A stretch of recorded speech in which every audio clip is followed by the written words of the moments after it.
Hi YouTube, how are you going? Today it is a Wednesday, the 5th of December 2018. You know what my name is, you know what I'm doing here, so I won't keep repeating myself, even though I do, and I get really bored of hearing my own voice.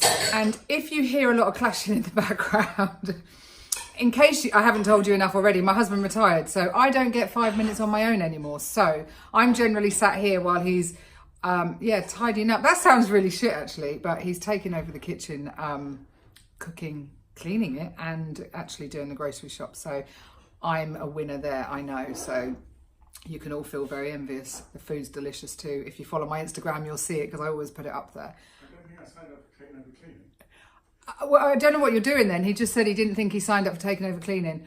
Well, if you left it to me, it'd be waiting a while.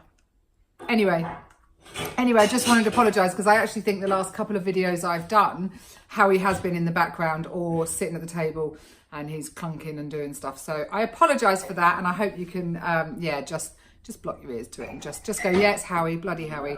And while I'm talking about Howie, I will just say, T, hello again. Hello, Dawn. Hello, Claire. Hello, anybody that watches my YouTubes.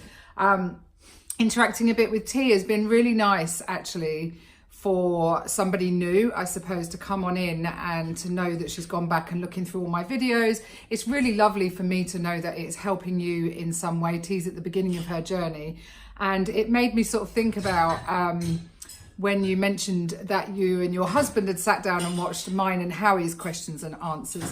And if there is anybody that watches this that wants to ask anything at all, I have just persuaded Howie that if you, especially you, T, and your husband, Andre, I think his name is, if there's things you want to know from Howie, ask away, pop them down below, and I will get Howard on video and we'll sit and answer those questions as best we can, if you like. And today I just wanted to talk a little bit about how, apart from the obvious, which is the weight loss, how has weight loss surgery changed my life and what happened throughout those first stages if you haven't gone back and watched it all. I think the first, pushing the surgery aside, when you start to lose weight, one of the first, this isn't about negative things, by the way. I want you to watch this video if you're thinking and considering about surgery. I'm going to tell you some of the downsides to it, and there are only some, but I will also hopefully at the end tell you how it's also worth it anyway. So, I think the first thing to consider is your hair loss. I had really, really, really thick, long hair. And I had a lot of hair to lose, if you like. And when it started to come out, even though I knew it may happen, and they don't know whether it's through the drastic, the quickness of the weight loss, or is it to do with the lack in protein? Who knows? There's so many things around it. I don't think there's a definite answer there, but we do lose our hair. Not absolutely everybody, but I think majority of people I've met along the way, they've lost a considerable amount of hair. My friend Claire, for instance, bless her, didn't have a lot to begin with, so was so good about it and pragmatic, and she always said, it is what it is, and if I need to wear a wig, I will. And she didn't. She just kind of fronted it. And when I saw her the other week, actually, it's really growing back. And yeah, and my hair now, even though it stopped falling out and the regrowth has stopped, I've had to cut it up. So the regrowth has come back down. It is nowhere near as thick as it was beforehand, but I'm okay with that. So there's number one. You've got your hair loss. Something else to consider is that you will be taking a vitamin or more for the rest of your life, possibly depending on which surgery you have. I take a multivitamin, as I said, a calcium, and I have to do that for the rest of my life every single day if I don't want long-term effects of this bypass. That's something. And and actually I have to have vitamin B12 injections every 3 months. I've written down a few things to try and remind myself as well here, because I'm a bit crap. My brain's a bit like a sieve, put it that way. Gulping water after having a gastric bypass, I think it's the same for a VSG too, is really difficult, because if you're thirsty and you forget, because you do forget, you gulp it down and the pain for a few seconds is quite intense. And I do that quite often. I go, oh shit, I forgot. And you think, how can you forget? This whole system has just rerouted my digestive system. But yeah, it's something easily done, and it's only a few seconds. It gives you this, it's almost like you filled up the pouch too much and then it takes a few seconds for it to go through. That's something to just be aware of. Having a fat head still and ordering way too much, I'm not sure I'm ever going to get over that. Although my head bounces between, sometimes I go, oh shit, I shouldn't have ordered that. What a waste. Maybe I'll take some of it home. Maybe I'll do this. And then sometimes I go, I wanted to order it. I know I can't eat it, but guess what? I don't want to feel deprived. So I'm going to fucking order it, whether I eat it or not. You know, I get into that kind of rebellious mode, and that's definitely me. I also have reactive hypoglycemia due to my bariatric surgery. And that initially was a little bit frightening, and it's something I wasn't aware of. It's something that hadn't been discussed with me, whereas I think people that go through the NHS have a lot more training in bariatric surgery. This is something they would have discussed in a group discussion with the NHS, but going with the private sector, you're fat, you want to have surgery, you're going to give me thousands of pounds, you can have it. That's basically what happened, you know, and you go, see a dietitian, she's losing weight, no complications, off you go. That's how it was for me. So yeah, the reactive hypoglycemia, I don't need any treatment from it and my body will sort itself out, but it means at times of the day, my blood sugars go really, really high and really, really low. So, and it reacts to the food that I'm eating. And, you know, you do learn to adjust what you're eating. I don't eat white bread anymore. I don't eat, I do have a chocolate calendar at the moment, and I will have a little chocolate every day. But it's about learning, retraining your brain. I had a gastric bypass, even though I'm not a sugar lover. I had it so that I could dump on stuff, so that I couldn't overeat, so that it would make me feel sick, because otherwise I know damn well I would be back to where I was. And I'm not prepared to do that. So I know I can have a little chocolate every single day and be okay. I know I can have my wine too, and that's empty calories, and be okay. But I don't push it with sugars and stuff, because I don't actually like being sick.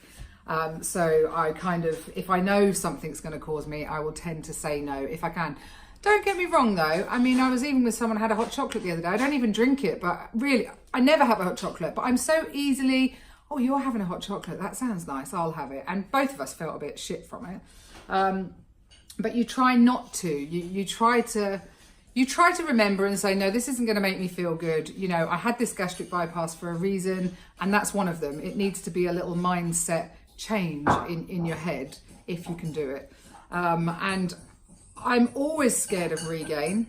I think anybody that's put themselves through major surgery to lose weight and has lost a certain amount of weight, of course you're going to be scared of it. And I think my way of controlling that is weighing every single day. I fluctuate a couple of kilos here and there, but I know also I'm pretty unusual in the sense that I know I'm happy where I am. I'm happy with I'm actually happy a lot with my body too, with my boobs and my belly. I still have a pot belly and I've still got a big bum. I've got a little loose skin here and there, and my boobs aren't as big as I'd like them to be. There's another point actually. I did not know that my boobs were fat. I thought I had big boobs. No, they were fat boobs. So when you start losing weight, something else to think about, you will lose the puppies. The girls will be gone. So I say gone. Mine don't look too bad. If you get a decent bra, they look okay. Sorry guys, that's Howard again. She's getting her tits out again. I know, sorry love. So yeah, that's another thing I guess. But even telling you all of these downsides to it, and I think if you've got a bit of mental health, I know of other people that have really, really struggled a lot more so since their bariatric surgery. I mean, my bariatric surgery kick-started a lot more in my menstrual cycle as well, and I ended up going for an ablation. Now, nobody can say why that happened either. I think they try and say that your menstrual cycle has got absolutely nothing to do with your bariatric surgery, but I disagree. I know a lot of women that now are affected a lot more afterwards. Maybe when we were fatter, the fat was cuddling it and keeping it at bay, and then when we're not, I don't know, you know, I'm saying that in a jokey kind of a way, but everything I've just said though, I would do again in a heartbeat. I would take that and more to feel the way that I feel about me. Not every single day. I don't bounce out of bed and look in the mirror at myself naked and go, wow girl, look at you, you're damn hot. I don't. But what I don't do is look at myself with disgust anymore. I don't look at I don't not look at myself. Whereas before I would have avoided the mirror. I would have avoided the window that had a reflection of myself in. I don't do that anymore. I take pictures. I think I look okay when I put a dress on. I've got a bit of a tummy. I'm always going to have a bit of a tummy. I carried 2 babies in that tummy. There's things about me I possibly would like to change, but I'm not going to because it's not a massive priority in my life, you know. So yeah, I am relatively happy. I don't compare myself to other people. I think that's a really dangerous game. And if you can kind of do that and go along your way and realize this journey is so unique. We need each other for support and all the rest of it, but not to look at you're losing this weight, you're going this way. Oh my God, you haven't lost any hair and I have, why have I? You know, I think it's a really dangerous game, but it's also equally as important to have that support in followers and friends. So yeah, just wanted to put out a really positive message, and I think T's going for her surgeon appointment on Friday, so that'll be super exciting to find out. Hopefully catch up for coffee and meet you properly one day soon. I did just text you some dates actually, and I'm catching up with Claire and Dawn next Tuesday, I think, the 11th of December. So I'm super looking forward to that. It's been a long time since the 3 amigos have been together, so that'll be lovely. So yeah, just a really positive YouTube today I wanted to put out there while my husband is cooking. He's trying to be quiet, but he's not going. I'm sure you're just, I'm joking, Howard. Do what you want to do. I'm really joking. I'm in the orangery and he's in the kitchen, so I'm kind of in. He can't go anywhere else and cook, can he? Anyway, guys, I hope you're all really well, healthy and happy. And like I said at the beginning of the video, if you would like us to do a joint video again and ask Howie any questions, how is, you know, we're 20 months down the line now, nearly 21 actually. Nearly 21 months down the line of me having bariatric surgery, and maybe things have changed for him. So if you'd like to ask him any questions, pop them down below and I shall set up a little video. I might have to give him a gin and tonic to have a little bit of Dutch courage, but Claire did get him a gin advent calendar, so that's no problem there. Anyway, guys, talk to you all again soon. Thanks very much for watching and following, and I hope you're all well.